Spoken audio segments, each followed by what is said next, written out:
तीसरा महाभारत के इस एपिसोड में हम सात्यकी और भूरिश्रवा के युद्ध का वर्णन करेंगे।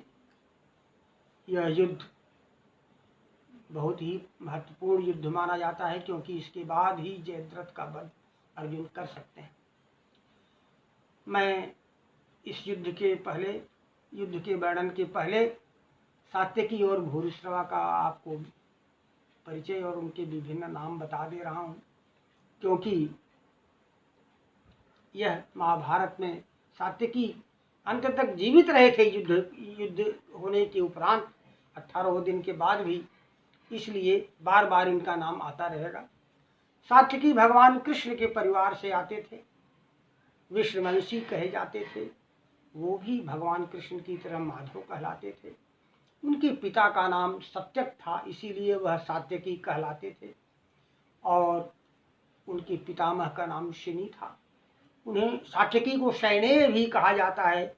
उस वंश को भी शिनी वंश कहा जाता था, क्योंकि शिनी बड़े प्रतापी थे। भगवान कृष्ण की माता देवकी के स्वयंवर में शिनी ने कौरवों को पराजित किया था। उनके नेता सोमदत्त को उन्होंने मल्ल युद्ध में पराजित करके पैरों से दबा दिया था, और बाद में उन्होंने कहा था कि मैं तुम्हें क्षमा करता हूँ। इस घटना से त्रस्त होकर के ही उन्होंने भगवान शिव की वंदना किया था, प्रार्थना किया था। भूरिश्रवा प्राप्त हुए थे। भूरिश्रवा उनके पुत्र थे। मैं बता दूं कि सोमदत्त वाहिनीक के पुत्र थे। वाहिनीक शांतनु के बड़े भाई थे। शांतनु 3 भाई थे। उनके बड़े भाई देवा विकलांग होने के कारण राजा नहीं बन सके थे, और वाहिनीक अपने मामा के यहाँ चले गए थे बल्ख में। बल्ख बैक्ट्रिया कहलाता है। और जब कौरवों पांडवों का युद्ध हुआ था तो वाहिनीक वृद्धावस्था में भी युद्ध करने आए थे, क्योंकि वह कुरुवंश से आते थे। उनका पुत्र सोमदत्त भी आया था, और सोमदत्त के पुत्र भूरिश्रवा भी आए थे। 3 पीढ़ी से वह युद्ध करने के लिए आए थे। भूरिश्रवा यज्ञशील थे, यज्ञ जीवन भर किया करते थे, इसलिए उन्हें यज्ञशील कहा जाता है। दक्षिणा में दान देते थे, इसलिए उन्हें यज्ञशील के अलावा भूरि दक्षिण भी कहा जाता था। मैंने उनके एक नाम का भी प्रयोग किया है, यूप केतु का। यूप यज्ञ का यज्ञ सामग्री का एक हिस्सा है। उन्होंने अपने केतु में, रथ के पताके में यूप का चिन्ह लगाया था, इसलिए उन्हें यूप केतु कहा जाता था। इस तरह से इन नामों से भूरिश्रवा को मैंने इस काव्य में वर्णित किया है। इन सब नामों को आप याद रखेंगे। सात्यकी को माधव कहते हैं, शिनवीर कहते हैं, सत्यकसुत कहते हैं, सैनेय कहते हैं। ये नाम आप याद रखेंगे तो आपको महाभारत को समझने में दिक्कत नहीं होगी। महाभारत में पात्रों का आधिक्य है, इसलिए यह प्रसंग मैंने कह दिया। अब मैं उस बात को कहता हूँ, जबकि धृतराष्ट्र ने संजय से कहा था कि संजय अब सात्यकी के युद्ध का वर्णन मुझे बताओ। सात्यकी को पहले भेजा था युधिष्ठिर ने शकटव्यूह में, उसके बाद भीमसेन आए थे। सात्यकी ने द्रोणाचार्य के घोड़ों को मार करके उन्हें भगा दिया था, और वह प्रवेश कर गए थे। फिर कृतवर्मा को पराजित किए थे। कंबोजों की सेना को, कलिंगों की सेना को पराजित कर दिए थे, और इस तरह से उनके शस्त्र भी समाप्त होते जा रहे थे। इसलिए जो समस्या हुई थी, और अर्जुन को जो कुछ करना पड़ा था, भगवान श्री कृष्ण को जो कुछ भी करना पड़ा, उसे आप सुनेंगे। और अर्जुन और श्री कृष्ण का जो देवत्व है इस घटना में प्रकाशित होता है। वह संसार के मान अपमान से कितनी ऊंचाई पर विचार करते थे, उसको आप सुनेंगे। धर्म की महान ऊंचाई का विवरण इस युद्ध के उपरांत होगा। आप अब मेरे काव्यानुवाद को आप सुने। रथ विहीन हो लड़ रहे अंगराज से भीम, माधव धाये देग से रक्षक बन बलसीन। भीमसेन को बलसीन भीमसेन का नाम कहा जाता था। उनको रक्षा देने के लिए, संरक्षण देने के लिए निशस्त्र हो गए थे, इसलिए उनको सहायता देने के लिए सात्यकी दौड़े रथ से, लेकिन वह पहुंच नहीं सके उन तक, क्योंकि अलम्बुस नाम के एक राजा ने उन्हें रोक लिया और दुर्योधन ने अनेक लोगों को भेजा, जिसके कारण सात्यकी पहुंच ही नहीं सके भीमसेन तक। आप इस घटना को सुने। आप बढ़ाय अलम्बुस बेई बीच में, लड़ाई अलम्बुस बीच में, सात्यकी से अति घोर, काटी अलम्बुस कंठ को बढ़े दुशासन ओर। सात्यकी ने भयानक युद्ध किया, अलम्बुस की सारी सेना को तहस नहस करके उसके कंठ को तलवार से काट डाला था। मैंने इसका संक्षेप में वर्णन कर दिया। और उसके बाद दुशासन आ जाता है। संपूर्ण सकट व्यूह के आगे से लेकर पीछे तक दुर्योधन और दुशासन चक्कर लगाते रहते थे। जहाँ कहीं भी त्रुटि होती थी वहाँ वो लोग जाते रहते थे। फिर दुशासन पहुंचा, लेकिन दुशासन को फिर हरा दिया सात्यकी ने। शुरू में भी उन्होंने हराया था।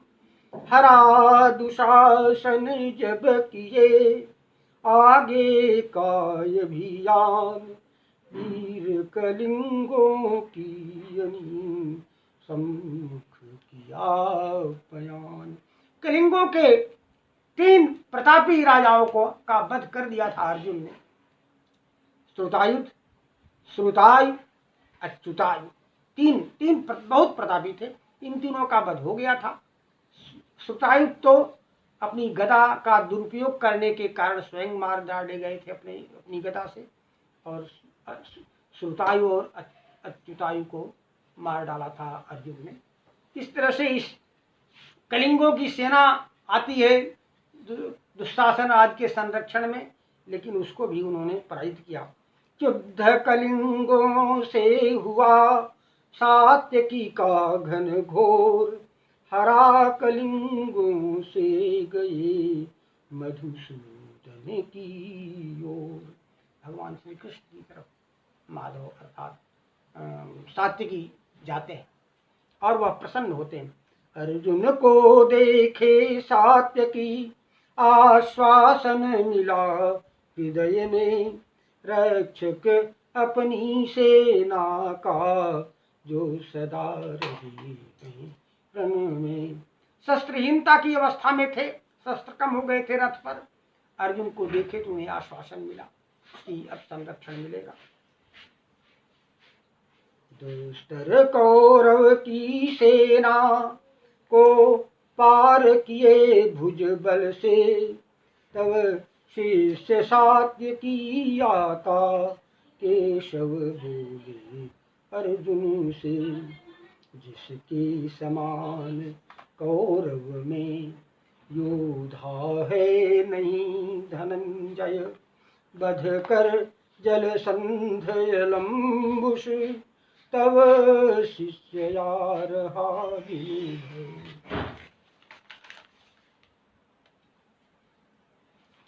आचार्य द्रोण कृत वर्मा दुशासन और सुयोधन को किए तिरस्कृत सर से, म्लेच्छों कलिंग का मर्दन। म्लेच्छ सेना का संहार किया था सात्यकी ने, कलिंगों की सेना का संहार कर दिया था। इन सब का वर्णन भगवान श्री कृष्ण ने अर्जुन से किया और कहा तुम्हारा शिष्य आ रहा है। उनको देखकर वह प्रसन्न हुए। फिर बाद में वह उदास भी हो गए। आप उसको भी सुनते होंगे, आप स्वयं चिंता करेंगे, मैं इसको बताऊंगा नहीं। हर्षित अर्जुन सात्वत को, फिर भूरिश्रवा गरजते, जाते समीप हैं उनके, देखे अति चिंता करते। फिर बोले हे मधुसूदन, वीर यहाँ पर आया, राजा को गुरु के सम्मुख वह छोड़े नहीं सुहाया।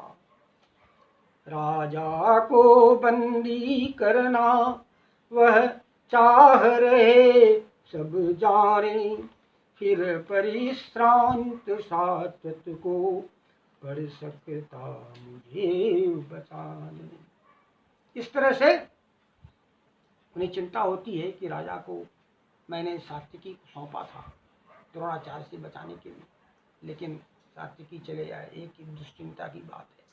फिर इनके लड़ते लड़ते शस्त्र समाप्त हो गए। इनकी जो अवस्था है उसका भी मैं सुनाऊंगा वर्णन। इनकी शारीरिक अवस्था क्या थी और उन सबको सोच करके अर्जुन को चिंता होती है। वह भगवान श्री कृष्ण से अपनी चिंता व्यक्त करते हुए कहते हैं, सैंधव भी दूर रहा है, दिन बीत रहा द्रुत गति से, यह धर्मराज का निर्णय अटपट लगता मम मति से, रण करता श्रेष्ठ धनुर्धर सात्वत अब थका हुआ है।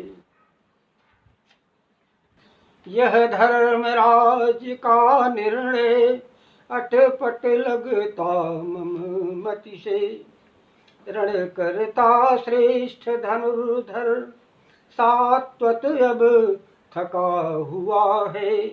वह युद्ध करेगा कैसे अब अल्प प्राण वाला है। रथ यश्व थके हैं जिनके, रथयंता थके हुए हैं, पर भूरिश्रवा सहित है, रथयंता नहीं थके हैं। रथयंता माने रथ को हाँकने वाले, उनका सारथी भी थका हुआ था। वो स्वयं अल्प प्राण हो रहे थे। अल्प प्राण माने उनकी जीवनी शक्ति कमजोर हो गई थी, वह थके हुए थे, युद्ध करने के लायक उनकी शारीरिक दशा नहीं थी। इसीलिए अर्जुन ने उन्हें अल्प अल्प प्राण कहा। अर्जुन ऐसी भाषा का इस्तेमाल किया करते थे। सहयोगी भी सब इनके हे केशव नहीं थके हैं, अब युद्ध हेतु सात्यकी से वह भूरी श्रवा बढ़े हैं। भूरी श्रवा आगे बढ़ रहे हैं और चिंता हो रही है उनको। भूरिश्रवा महारथी थे, बहुत तेजस्वी थे, बलवान थे, भगवान शंकर के आशीर्वाद से उत्पन्न हुए थे। उनके पराक्रम को अर्जुन जानते थे। हालांकि सात्विकी से वो पराक्रमी ज़्यादा नहीं थे, लेकिन शारीरिक अवस्था के हिसाब से इस समय उनको चिंता होती है। और अर्जुन अपनी चिंता फिर कहते हैं, क्या सकुशल रह पाएंगे इस विकट दशा को पाकर, संगर में भूरी श्रवा से सिनीवीर सात्यकी भिड़ कर। सात्वत पर धावा बोले कुरु भूरि श्रवा उसी क्षण, तब उनमें वाणी बाणों का युद्ध छिड़ायति भीषण। वो पुश्तैनी शत्रु थे दोनों, इसलिए पहले वाणी का युद्ध हुआ। सात्यकी ने कहा कि मैं अब आज तुम्हें नहीं छोड़ूंगा, तो अच्छा हुआ तुम आज युद्ध में मिल गए हो। और भूरिश्रवा ने भी कहा कि मैं भी अपने पूर्वजों सहित सबका बदला चुकाऊंगा। और दोनों युद्ध करने के लिए एक दूसरे के सामने आगे आए।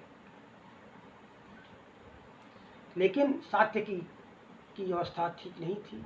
जो कुछ हुआ उसे आप सुने।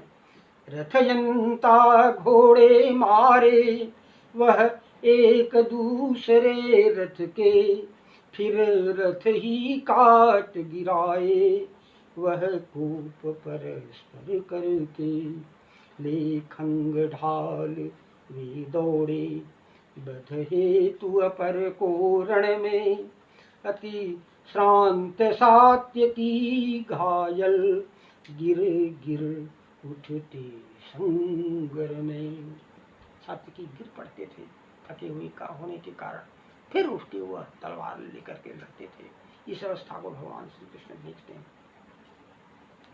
देखत धनंजय कृष्ण के यह सब हुआ रणभूमि में, श्री कृष्ण बोले पार्थ देखो सात्विकी अब धूलि में। थक कर व्यथित गिरता रहा करके सुदुष्कर कर्म को, तब हेतु करता युद्ध जो रक्षित करो श्रीवर्य को। श्रीवंश के प्रतापी इस वीर को देखिए, जिसने कि द्रोणाचार्य जैसे वीर को अपने शस्त्रों से परेशान करके प्रवेश किया है। अब वह युद्ध से परेशान हो रहा है, थका हुआ है। अब उसकी दशा को देखो। तब शिष्य व्याकुल हो रहा है, यज्ञशील प्रहार से वश हो न जाए, छीन आयुध सात्यकी वह घात से।